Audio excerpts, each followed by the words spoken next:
మెదక్ జిల్లా నార్సింగి 44వ జాతీయ రహదారి జప్తి శివనూరు వద్ద దోపిడీకి పాల్పడిన 3 నిందితులను పోలీసులు అరెస్ట్.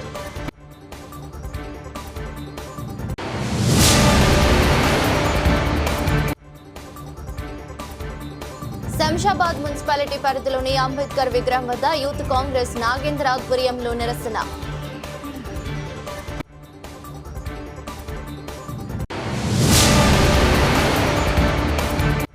ప్రైవేటు భూమిని కబ్జా చేసేందుకు 200 మంది గుర్తు తెలియని వ్యక్తులు వాహనాల్లో వచ్చి చెట్లను, ప్రహరీ గోడను తొలగించి కంచె వేసేందుకు ప్రయత్నం. బీసీలంతా రాజ్యాధికారమే లక్ష్యంగా ముందుకు రావాలని బీసీ సంక్షేమ సంఘం జాతీయ కార్యదర్శి బాణాల అజయ్ కుమార్ పిలుపునిచ్చారు. రానున్న రోజుల్లో రాష్ట్ర వ్యాప్తంగా గ్రామాల్లో తిరిగి బీసీ ఉద్యమాన్ని బలోపేతం చేయడానికి ఎంపీ ఆర్ కృష్ణ అన్న ఆధ్వర్యంలో మరియు డాక్టర్ అరుణ్ బాబు నాయకత్వంలో బీసీ చైతన్య యాత్రను చేపట్టనున్నట్టు తెలిపారు. డాక్టర్ అరుణ్ బాబు నాయకత్వంలో పనిచేయడానికి ఇప్పటికే విద్యార్థులు, ప్రొఫెసర్లు, డాక్టర్లు ముందుకు వచ్చారు. ఇప్పుడు రిటైర్డ్ ఆర్మీ చెందిన బీసీలు ముందుకు రావడం శుభ పరిణామమని బాణాల అజయ్ కుమార్ తెలిపారు. జ్యుడిషియరీలో వ్యవస్థలో కూడా బీసీలకు అన్యాయం జరిగిందని, న్యాయ వ్యవస్థలో బీసీలకు ద్రోహం చేస్తున్నారని ఆవేదన వ్యక్తం చేశారు. బీసీ విద్యార్థుల పట్ల కాంగ్రెస్ ప్రభుత్వానికి చిత్తశుద్ధి లేదని, పెండింగ్ లో ఉన్న విద్యార్థుల ఫీజు రియంబర్స్మెంట్ చెల్లించకుండా విద్యార్థుల జీవితాలతో చెలగాటమాడుతుందని ఆగ్రహం వ్యక్తం చేశారు. వెంటనే రాష్ట్ర ప్రభుత్వం విద్యార్థులు పెండింగ్ లో ఉన్న బకాయిలను చెల్లించాలని డిమాండ్ చేశారు. ఈరోజు టైగర్ ఆర్ కృష్ణన్న గారి ఆధ్వర్యంలో మరియు డాక్టర్ అరుణ్ బాబు గారి నాయకత్వంలో పనిచేయడానికి రిటైర్డ్ ఆర్మీకి చెందినటువంటి బీసీలు ముందుకు రావడం ఇది శుభ పరిణామం. వాళ్ళు అరుణన్న గారి నాయకత్వంలో రాష్ట్ర వ్యాప్తంగా తిరిగి బీసీలను చైతన్యవంతులు చేయడానికి ముందుకు వస్తున్నారు. ఇది రాబోయే రోజులో గెరిల్లా యుద్ధం చేయడానికి కూడా రెడీ అవుతున్నాం మేము బీసీల అందరం ఏకమై. మరి ఈరోజు రాష్ట్ర ప్రభుత్వానికి తెలియజేయడం అంటే జరగబోయే మున్సిపల్ ఎలక్షన్లో కానీ జెడ్పీటీసీ, ఎంపీటీసీ ఎలక్షన్లలో బీసీలకు తక్షణమే రిజర్వేషన్లు కేటాయించాలని మేము డిమాండ్ చేస్తూ ఉన్నాం. లేని పక్షంలో రాష్ట్ర వ్యాప్తంగా బీసీలు ఏకమై కాంగ్రెస్ పార్టీని చిత్తుగా ఓడించి ఎక్కడైతే బీసీలు ఉన్నారో అక్కడ బీసీలు అత్యధిక మెజార్టీతో గెలవడానికి మేము రాష్ట్ర వ్యాప్తంగా వాళ్ళకు మద్దతు తెలియజేస్తూ ఉన్నాం. బీసీలను అత్యధిక మెజార్టీతో గెలిపించాలని విజ్ఞప్తి చేస్తూ ఉన్నాం. అంతేకాకుండా ఈరోజు 42% రిజర్వేషన్స్ కల్పిస్తామని చెప్పి రాష్ట్ర ప్రభుత్వం, చిత్తశుద్ధి లేని ప్రభుత్వం, ఈరోజు గతంలో జరిగినటువంటి గ్రామ పంచాయతీ ఎలక్షన్లలో ముందుకెళ్లారు. కానీ రాష్ట్ర వ్యాప్తంగా బీసీలు తమ పాత్ర వారు పోషించారు. అత్యధిక శాతం బీసీలు ఈరోజు గెలవడం జరిగింది. ఇది పెద్ద శుభ పరిణామం. అంతేకాకుండా డాక్టర్ అరుణ్ బాబు గారి నాయకత్వంలో లాయర్లు, లెక్చరర్సు, డాక్టర్సు, ప్రొఫెసర్స్తో పాటు ఈరోజు మరి రిటైర్డ్ ఆర్మీ కూడా రావడం అనేది చాలా శుభ పరిణామం. రాష్ట్రంలో బీసీలో చైతన్యవంతులు చేసి ఈరోజు బీసీలకు అన్యాయం చేసినటువంటి పార్టీలపై గెరిల్లా యుద్ధం చేయడానికి సిద్ధమవుతా ఉన్నాం. ఖబర్దార్, రాష్ట్ర వ్యాప్తంగా ఉన్నటువంటి అన్ని పార్టీలు బీసీలని మోసం చేసినటువంటి పార్టీలను చిత్తుగా ఓడించి బీసీలను రాజ్యాధికార దిశగా మరి టైగర్ ఆర్ కృష్ణన్న గారి ఆధ్వర్యంలో, అరుణ్ బాబు గారి నాయకత్వంలో ముందుకు కదులుతూ ఉన్నామని తెలియజేస్తూ ఉన్నాం. అంతేకాకుండా జ్యుడిషియరీ వ్యవస్థలో కూడా చాలా అన్యాయం జరుగుతూ ఉంది. వాళ్ళకి అనుబంధంగా ఉన్న ఓసీలను ఏర్పాటు చేసుకొని న్యాయ వ్యవస్థలో కూడా పూర్తిగా ద్రోహం చేస్తున్నారు. ఈరోజు రాష్ట్ర వ్యాప్తంగానే కానీ కాకుండా దేశవ్యాప్తంగా బీసీలకు చెందినటువంటి అడ్వకేట్స్ కూడా బీసీలకు, ఓబీసీలకు జరిగినటువంటి ఎస్సీ, ఎస్టీ, బీసీ, ఓబీసీలకు జరిగినటువంటి ఈ జ్యుడిషియరీ వ్యవస్థలో మార్పులు రావడానికి చైతన్యవంతులై కోదాడలో డబుల్ బెడ్రూమ్ ఇండ్ల అంశం రాజకీయ దుమారం రేపుతోంది. డబుల్ బెడ్రూమ్ ఇండ్ల నిర్లక్ష్యంపై మాజీ ఎమ్మెల్యే తీవ్రస్థాయిలో ఫైర్ అయ్యారు. 2018లో బీఆర్ఎస్ ప్రభుత్వం శంకుస్థాపన చేసిన డబుల్ బెడ్రూమ్ ఇండ్లను 2026 నాటికి కాంగ్రెస్ ప్రభుత్వం కనీస వసతులు చేయలేకపోవడం పూర్తిస్థాయి వైఫల్యమని విమర్శించారు. పేదలకు కనీస వసతులు కూడా కల్పించలేకపోతున్నారని, గాలి మోటార్లకు వెచ్చిస్తున్న ఖర్చును డబుల్ బెడ్రూమ్ ఇండ్లపై పెట్టాలని డిమాండ్ చేశారు. పొద్దున లేస్తే గాలి మోటార్లపై తిరిగే మంత్రులకు డబుల్ బెడ్రూమ్ కోసం ఎదురు చూస్తున్న పేదల కష్టాలు గుర్తుకు రావటం లేదా అంటూ ప్రశ్నించారు. డబుల్ బెడ్రూమ్ ఇండ్లపై శ్రద్ధ ఉంటే 560 ఇండ్లు ఖాళీగా ఉండేవి కావని ఆరోపించారు. 2 నియోజకవర్గాల ప్రజలను నా పిల్లలే అంటూ మోసం చేస్తున్నారని మండిపడ్డారు. వెంటనే డబుల్ బెడ్రూమ్ లబ్ధిదారులకు అవసరమైన అన్ని సదుపాయాలు కల్పించాలని డిమాండ్ చేస్తూ లేని పక్షంలో కలెక్టరేట్, ఎంపీడీఓ కార్యాలయాలను ముట్టడిస్తామని హెచ్చరించారు. ఇబ్బంది పెడుతున్నారంటే ఉత్తమ్ కుమార్ రెడ్డి వారి దంపతులకి ప్రజల మీద ఉన్న మమకారం ఏంది, మాకు పిల్లలు జల్లలు లేరు, మీరే పిల్లలు అని చెప్పుకుంటున్న వాళ్ళు పిల్లలు అనాథలుగా రోడ్ల మీద చలికి ఎండకి వానకి తడుస్తూ ఎండుతూ ఇబ్బంది పడుతుంటే కళ్ళకు అవపడట్లేదా అనేది ఒకసారి ఆలోచించాల్సిన బాధ్యత ఉంది. ఏం పాపం చేసిరు కోదాడోళ్ళు? 560 ఇండ్లు పూర్తి చేసిన తర్వాత కూడా శాంతినగర్లో ఎస్టిమేషన్లు ఎట్లా పెరిగినాయి, అవసరం లేని కాడ సింగిల్ రోడ్లు డబుల్ రోడ్లు ఎట్లయితున్నాయి, కమిషన్ల కోసం ఉపయోగపడే పనుల మీద ఉన్న శ్రద్ధ ప్రజలకి సామాన్యులకు ఉపయోగపడే పనుల మీద ఎందుకు ఉండట్లేదు అనేది మేము ప్రశ్నిస్తున్నాం. ఈరోజు అధికారులు కూడా ఎందుకు మౌనం వహిస్తున్నారు? సామాన్యుల పట్ల మీ బాధ్యతను మీరు నిర్వహించాలి కదా. కలెక్టర్ గారు జోక్యం చేసుకొని ప్రభుత్వం నుంచే రావాల్సిన అవసరం లేదు, వారికి కేటాయించిన వారి పరిధిలో ఉన్న నిధుల్ని 35 లక్షల రూపాయలు కేటాయించి ఈ సామాన్యులకి వరంగా వాళ్ళకి చిరు జ్ఞాపికగా ఉంచలేరా? అవసరం లేని కాడ కోట్ల రూపాయల అభివృద్ధి అనే పేరు మీద టెండర్లలో మోసం జరుగుతూ ఉంది, ఎస్టిమేషన్లు పెంచుకుంటూ ఉన్నారు, కమిషన్లు దండుకుంటూ ఉన్నారు. అవన్నీ ప్రభుత్వ ధనం రేపో మాపో ఎప్పుడో విచారణ చేపడతాం. తప్పకుండా రేపు వచ్చే ప్రభుత్వంలో వాళ్ళను కూడా కటకటాలు ఎనికి పంపిస్తాం. నిన్నగాక మొన్న అసెంబ్లీలో ప్రజెంటేషన్ పెడితే గంట సేపు ప్రజెంటేషన్కి 85 లక్షల రూపాయల ఖర్చు అయిందని చెప్పేసి చెప్తా ఉంది ప్రభుత్వం. అంటే ఒక గంట సేపు వాళ్ళ ప్రజెంటేషన్ ఇవ్వటానికి, తప్పుల తడుగ్గా ఉన్న నివేదికని సమర్పించడానికి, ప్రజల్ని మభ్యపెట్టి తప్పుదోవ పట్టియటానికి 85 లక్షల రూపాయలు ఒక గంట కోసం పబ్లిసిటీ కోసం ఖర్చు పెట్టిన ఉత్తమ్ కుమార్ రెడ్డి 560 మంది ఈరోజు ఇబ్బంది పడుతూ ఉంటే ఒక 35 లక్షల రూపాయలు ప్రభుత్వ సొమ్ముని ఖర్చు పెట్టి డబుల్ బెడ్రూములు వాళ్ళకి హ్యాండ్ ఓవర్ చేయలేకపోతున్నారు అంటే ప్రభుత్వం ఏం చేస్తుంది? ఈ ప్రజల గురించి, కోదాడ పట్టణ ప్రజల గురించి, ఇక్కడ ఎంపికైనా ఎన్నికైనా అభివృద్ధి ప్రదాతలుగా పుణ్య దంపతులుగా చెప్పుకునే ఉత్తమ్ కుమార్ రెడ్డి దంపతులు ఏం చేస్తున్నారో, ఏం ఆలోచిస్తున్నారో ప్రజలు ఆలోచించాలి, ఓటర్లు ఆలోచించాలి. కోదాడ పట్టణంలో బాలాజీ నగర్లో 2 విడతలుగా 560 ఇండ్లని డబుల్ బెడ్రూమ్ని పూర్తి చేయడం జరిగింది. 2 విడతలుగా పూర్తి చేసిన ఈ ఇండ్లని 2023 సంవత్సరంలో లబ్ధిదారులకి ఎంపిక ప్రక్రియ ద్వారా కలెక్టర్ పర్యవేక్షణలో, ఆర్డీఓ గారి సమక్షంలో వీడియోల ద్వారా లబ్ధిదారుల ఎంపిక కూడా పూర్తయిపోయింది.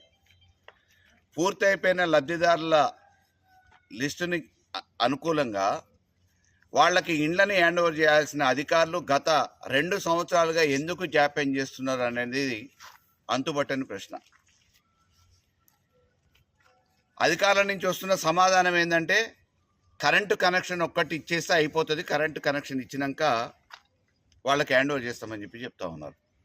కరెంటు కనెక్షన్కి ఎంత అవుతుంది అని అడిగితే ఎలక్ట్రిసిటీ అధికారులు 35 లక్షల రూపాయలు డీడీ మాకు కడితే సరిపోతుంది అని అంటున్నారు.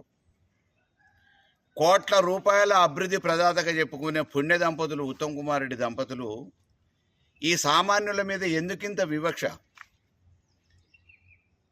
ఇవాళ ఇళ్లలో పని చేసుకొని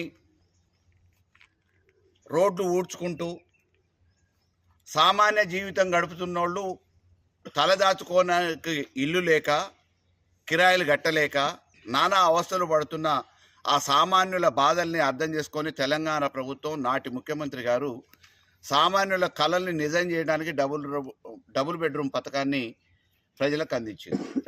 దానికి అనుగుణంగా దాదాపుగా 75 కోట్ల రూపాయల నిధులతోని నిర్మాణం పూర్తి చేసి లబ్ధిదారుల ఎంపిక కూడా పూర్తి చేసి ఇచ్చిన వాటిని 35 లక్షల రూపాయలు ఎలక్ట్రిసిటీ డిపార్ట్మెంట్కి వికారాబాద్ జిల్లా కొడంగల్ మున్సిపాలిటీలోని నూతన మున్సిపల్ భవనం ప్రారంభించిన police housing board corporation chairman Gurunath Reddy, additional collector, municipal commissioner Balaram Naik, నియోజకవర్గ Congress party incharge Tirupati Reddy, Kodangal market yard chairman Ambayya Goud, మాజీ MPP Mudappa, Kodangal Congress party మండల అధ్యక్షుడు నందారం ప్రశాంత్, మాజీ కౌన్సిలర్లు మరియు అధికారులు, మున్సిపల్ సిబ్బంది పాల్గొన్నారు.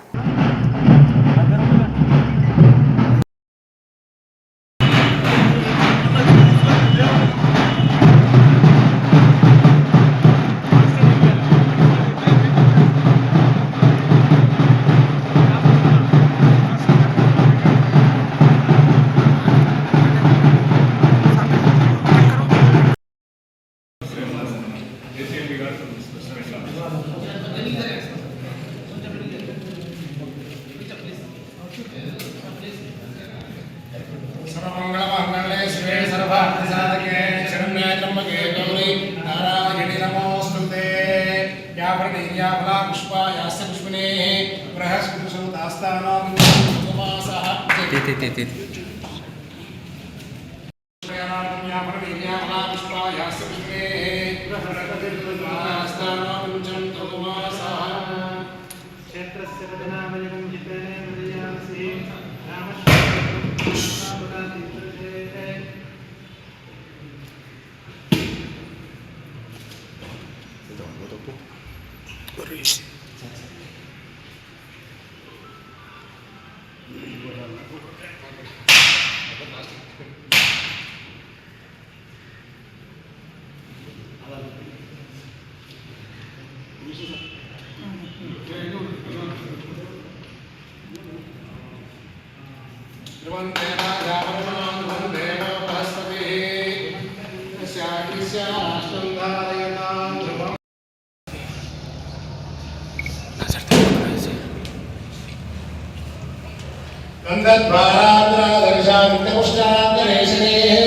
ईश्वरीं सर्वभूतानां तामिहोपमये श्रियो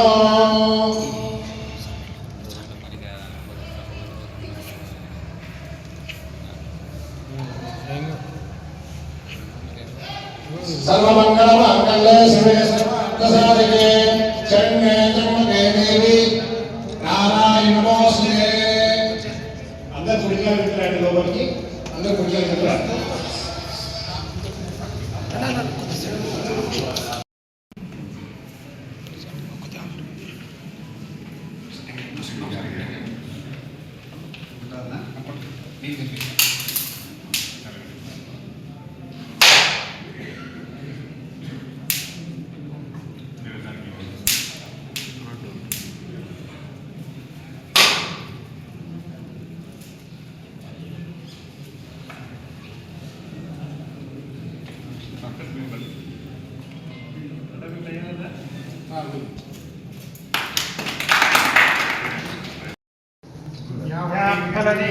फला पुष्पायास्य पुष्पिने बृहस्पतिसुतास्तानां मुञ्चन्तु कुमासः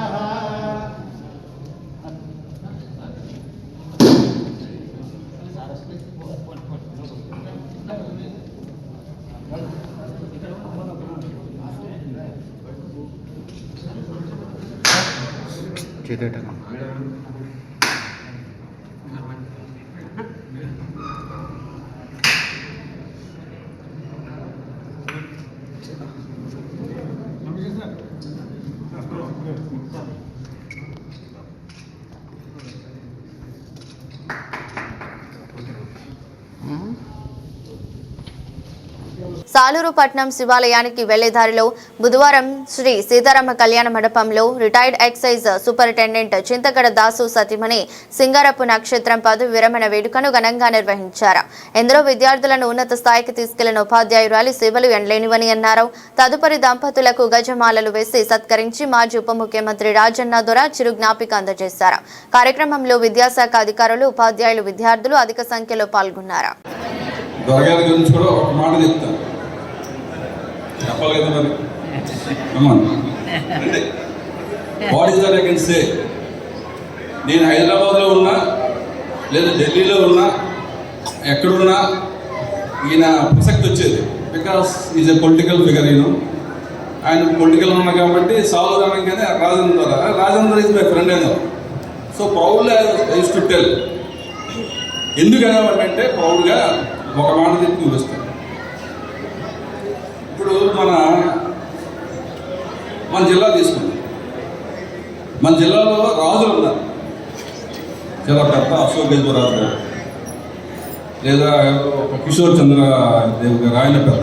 అందరూ ఢిల్లీలో చెప్తుంటారు ఇట్స్ వెరీ వెరీ హానెస్ట్ అంటే ఎందుకు అసలు ఎక్కడ కరప్షన్ ఉండదు.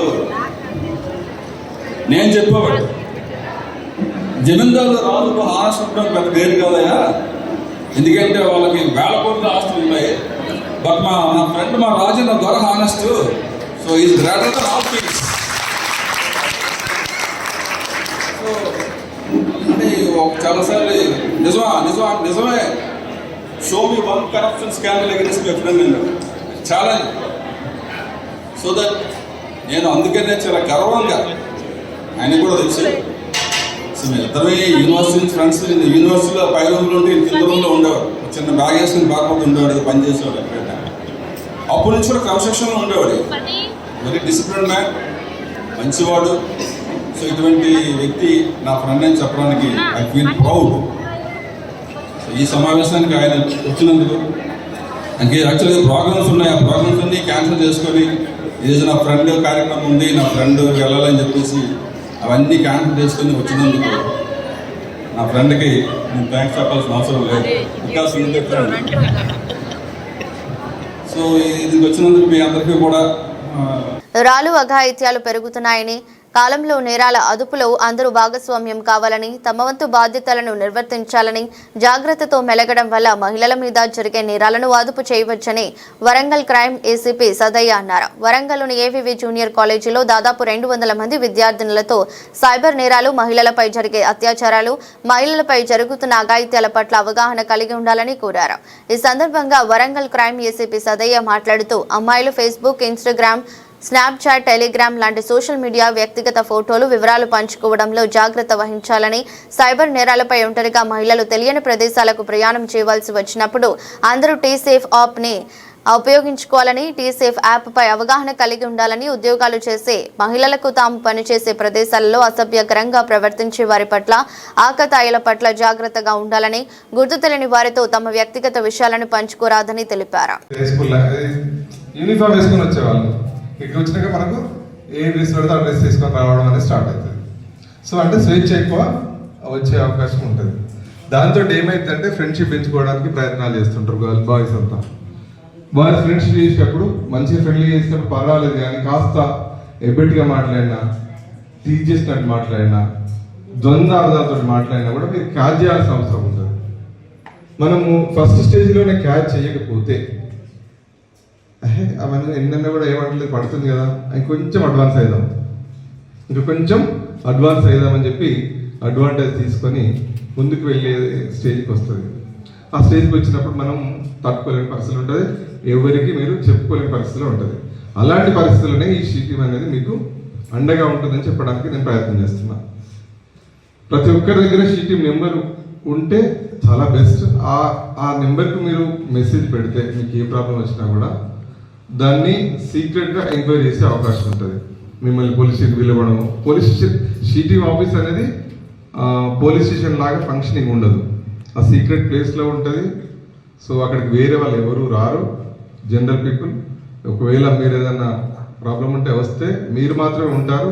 మళ్ళీ మీరు చెప్పింది కూడా ఇతరులకు ఎవరికి చెప్పకుండా, ఎక్స్పోజ్ కాకుండా యాక్షన్ తీసుకునేందుకు దీంట్లో అవకాశం ఉంటుంది. కాబట్టి చిన్న ఇష్యూ కూడా బయటికి చెప్పలేని పరిస్థితులు ఉన్నప్పుడు షీటింగ్కు కాల్ చేసి చెప్పవలసిందిగా వస్తున్నాం. అలాగే మేజర్గా మనము మహిళలు ఎదుర్కొనే ప్రాంతాలు ఏవంటే, ఫస్ట్ ఇండ్లు, రెసిడెన్స్, మన రెసిడెన్స్ చుట్టుపక్కల మన ఏజ్ గ్రూప్ వాళ్ళు కావచ్చు, మనకన్నా పెద్దవాళ్ళు కావచ్చు, వాళ్ళు అమ్మాయిలను వాళ్ళలో వేసుకోవడానికి, అమ్మాయిలు లోపరుచుకోవడానికి ప్రయత్నం చేస్తుంటారు. అది ఒక ఫస్ట్ స్టేజ్. దాని తర్వాత ఇంటి నుంచి వెళ్ళి కాలేజీకి రావాలి. కాలేజీ రావాలంటే మోడ్ ఆఫ్ ట్రాన్స్పోర్ట్ ఉంటుంది. ట్రాన్స్పోర్ట్లో ఏంటిది, ఆటోలో రావచ్చు, బస్సులలో రావచ్చు. బస్సు రావాలంటే బస్ స్టాండ్లో వెయిట్ చేస్తూ ఉండొచ్చు. సో అక్కడ కూడా బాయ్స్ నుండి ఇబ్బంది పెట్టే అవకాశం ఉంటుంది. దేశ భవిష్యత్తు యువత చేతిలోనే ఉందని, అందివచ్చిన అవకాశాలను సద్వినియోగం చేసుకుంటూ భవిష్యత్తుకు బంగారు బాటలు వేసుకోవాలని Devarakonda LIC senior branch manager S Ramu Chauhan అన్నారు. శుక్రవారం ఎంకేఆర్ ప్రభుత్వ డిగ్రీ అటానమస్ కాలేజీలో జరిగిన కార్యక్రమంలో పాల్గొని విద్యార్థులకు యువ వికాసంపై అవగాహన కల్పించారు. ఈ సందర్భంగా ఆయన మాట్లాడుతూ తల్లిదండ్రులు కష్టపడి చదివిస్తే విద్యార్థులు వారి కలలను సాకారం చేయడం కోసం విద్యను అభ్యసించి తమ కాళ్ల మీద తాము నిలబడే స్థాయికి ఎదగాలని తెలిపారు. కళాశాల ప్రిన్సిపాల్ రవి గారు, అదేవిధంగా మరి స్టేజ్ మీద ఉన్న వాళ్ళ పేరు చెప్పాలంటే కనీసం ఆఫర్ పడుతుంది కాబట్టి అందరినీ పేరున మరియు ఈ యొక్క ప్రోగ్రామ్ చేసిన ఉపాధ్యాయులు మరియు లెక్చరర్స్ మరియు ప్రొఫెసర్స్ డాక్టర్లు అందరికీ సాయంకాలం స్వాగతం సుస్వాగతం. ఒకసారి అవునా కదా, కాబట్టి డిసిప్లిన్గా ఉండాలి. ఇంతకుముందు రమేష్ గారు చెప్పినట్లుగా మీరు దయచేసి మీరు అర్థం చేసుకోవాలి. నేను 2 నిమిషాలు మాట్లాడి ముగిస్తాను. యువ Vikas, what is the meaning of యువ వికాస్? యువ వికాస్ అంటే యువ అంటే యూత్, వికాస్ అంటే ప్రయోగము లేదా డెవలప్మెంట్. సో మీకు మా లయన్స్ క్లబ్ నుండి, దేవరకొండ లయన్స్ క్లబ్ నుండి యువ వికాస్ ప్రోగ్రామ్ని మేము సుమారుగా 1,00,000 మందిని మోటివేట్ చేస్తున్నాం దేవరకొండ లయన్స్ క్లబ్ నుండి. మా Lions club president Narayana Reddy గారికి, అదేవిధంగా మల్లా గారు ఒకసారి కరతాల దంతో వారికి అభివృద్ధి తెలియజేద్దాం. చప్పట్లు గట్టిగా కొట్టాలి పిల్లలు ప్లీజ్. మీరు development, what is your development? 3-4 విషయాలు చెప్తాను డెవలప్మెంట్ గురించి. First love. పని 4 విద్యార్థులు ఈరోజు మరణించారు. That is the love. మనము లవ్ అంటే ఏంటిది, లవ్ చేయకుండా ఏం చేయాలి అనే దాని మీద నేను హింట్ ఇస్తున్నాను మీకు. మంటు పదార్థాలు, మీరు గంజాయి తాగితే ఏమవుతుంది, గంజాయి కాకుండా ఏమవుతుంది, గంజాయి తాగితే ఏమవుతారు, బానిసలు అయిపోతారు. హుజూర్ నగర్ పట్టణంలోని సింధు ఎముకల ఆసుపత్రిలో జరిగిన సర్జరీ వికటించడంతో ఒక యువకుడు తన కాలును కోల్పోయాడు. మఠంపల్లి మండలం చౌటపల్లి గ్రామానికి చెందిన 20 ఏళ్ల యువకుడు 3 రోజుల క్రితం కాలు ఆపరేషన్ కోసం ఆసుపత్రిలో చేరాడు. సదరు యువకుడికి వైద్యులు శస్త్రచికిత్స నిర్వహించినప్పటికీ అది వికటించి పరిస్థితి విషమించింది. కాలు పూర్తిగా ఇన్ఫెక్షన్ వచ్చి తీవ్ర ఇబ్బందికి గురి కావడంతో మెరుగైన వైద్యం కోసం బాధితుడిని ఖమ్మంలోని మరో ఆసుపత్రికి తరలించారు. స్థానికులు తెలిపిన వివరాల ప్రకారం బైక్పై వెళ్తూ ప్రమాదం వేస్తూ కాలు విర్గా సర్జరీ చేసే సమయంలో నరాలు కట్ చేసినట్లు ఆరోపిస్తున్నారు. అక్కడ వీక్షించిన వైద్యం ప్రాణాపాయం తప్పించాలంటే కాలును తొలగించక తప్పదని వెల్లడించి ఆపరేషన్ చేసి కాలును తొలగించారు. దీంతో ఆగ్రహించిన కుటుంబ సభ్యులు సింధు హాస్పిటల్ డాక్టర్లపై, యాజమాన్యంపై ఆగ్రహం వ్యక్తం చేశారు. కనీస అవగాహన లేకుండా ఎలా సర్జరీ చేస్తారంటూ ప్రశ్నించారు. ఓ యువకుడి నిండు జీవితాన్ని అవిటి జీవితంగా తయారు చేసిన యాజమాన్యంపై చర్యలు తీసుకుని బాధిత కుటుంబానికి న్యాయం చేయాలని డిమాండ్ చేశారు.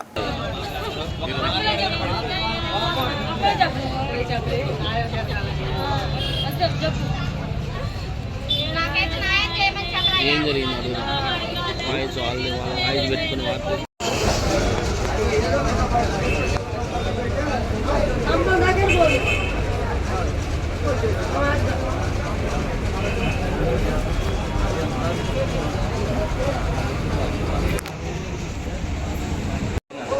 మనకు తెలియదు సార్ అది ఇదని మాట్లాడుతూ ఉదయం అది ఎంతమంది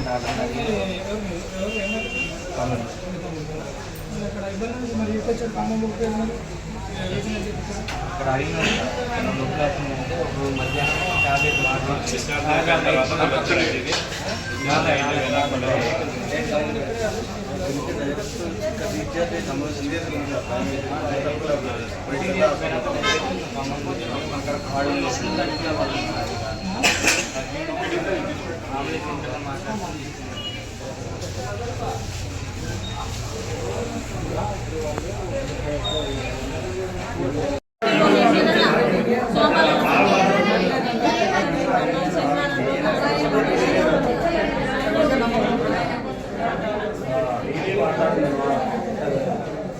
ఏమవుతున్నాడు మీ బాబు ఇప్పుడు ఎలా ఉంది అక్కడ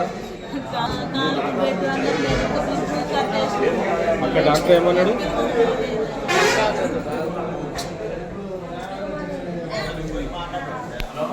ఎల్ఓపీ అధ్యక్షుడు రాహుల్ గాంధీ తెలంగాణ రాష్ట్ర ముఖ్యమంత్రి రేవంత్ రెడ్డిపై బీఆర్ఎస్ వర్కింగ్ ప్రెసిడెంట్ కేటీఆర్ చేసిన అనుచిత వ్యాఖ్యలకు నిరసనగా శంషాబాద్ మున్సిపాలిటీ పరిధిలోని అంబేద్కర్ విగ్రహం వద్ద యూత్ కాంగ్రెస్ నాగేంద్ర ఆధ్వర్యంలో నిరసన కార్యక్రమం చేపట్టారు.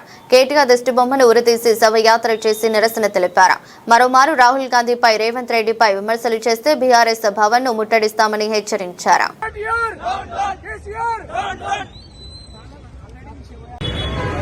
ఏదైతే రాహుల్ గాంధీ గారిని కేటీఆర్ అలియాస్ డ్రామారావు ఉరిదీయాలని బహిరంగంగా సభలో చెప్పాడో దానికి నిరసనగా ఈరోజు రంగారెడ్డి జిల్లా యువజన కాంగ్రెస్ తరఫున రాజేంద్రనగర్ నియోజకవర్గంలో అంబేద్కర్ సాక్షిగా ఈరోజు ఉరిదీయడం జరిగింది. ఎవరి సొత్తని ఈరోజు కేటీఆర్ డ్రామారావు ఇలా మాట్లాడుతుండ్రు. కేవలం సోనియా గాంధీ గారి భిక్ష వల్ల ఈరోజు వాళ్ళ కుటుంబం నడుస్తుంది. ఎందుకంటే ఆ రోజు సోనియా గాంధీ గారు వారి వల్లనే కాంగ్రెస్ ప్రభుత్వం వల్లనే తెలంగాణ ఇవ్వడం జరిగింది. కానీ ఈరోజు ఆ ఇచ్చిన తెలంగాణని నోటు బడ్జెట్ లో పెట్టి కుటుంబ పాలన, నియంత్రణ పాలన, గడిల పాలన అంతం చేయడానికి రేవంత్ రెడ్డి గారు ఈరోజు ప్రజాపాలన అనే నినాదంతో ప్రజలకు వస్తుంటే ఈరోజు అది ఓర్వలేక కావాలని చెప్పి రేవంత్ రెడ్డి గారిని రెచ్చగొడుతున్నారు. మీరు ఎంత రెచ్చగొట్టినా ఒక నిబద్దత గల కార్యకర్త రేవంత్ అన్న ఈరోజు రాష్ట్ర ప్రభుత్వం అన్ని ఏవైతే గ్యారంటీలు గాని స్కీమ్స్ గాని ఎంత పబ్లిక్ కి రీచ్ అయ్యేలాగా ప్రతి కార్యకర్త కష్టపడుతుంటే ఓర్వలేక ఈరోజు కేటీ రామారావు సోషల్ మీడియాలు పెట్టి ఒకటే పని కాంగ్రెస్ పార్టీని బదనాం చేయడం ఈరోజు ప్రజలందరూ గమనిస్తున్నారు.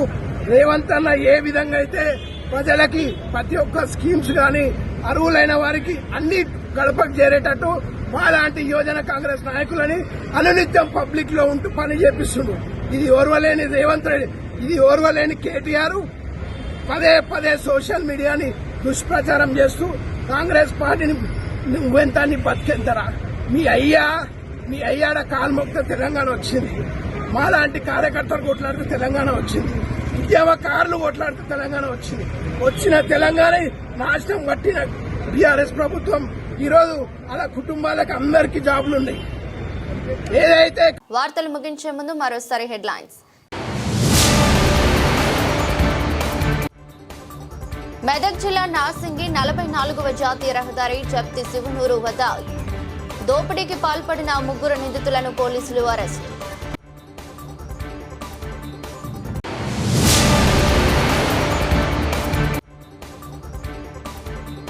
శంషాబాద్ మున్సిపాలిటీ పరిధిలోని అంబేద్కర్ విగ్రహం వద్ద యూత్ కాంగ్రెస్ నాగేంద్ర ఆధ్వర్యంలో నిరసన.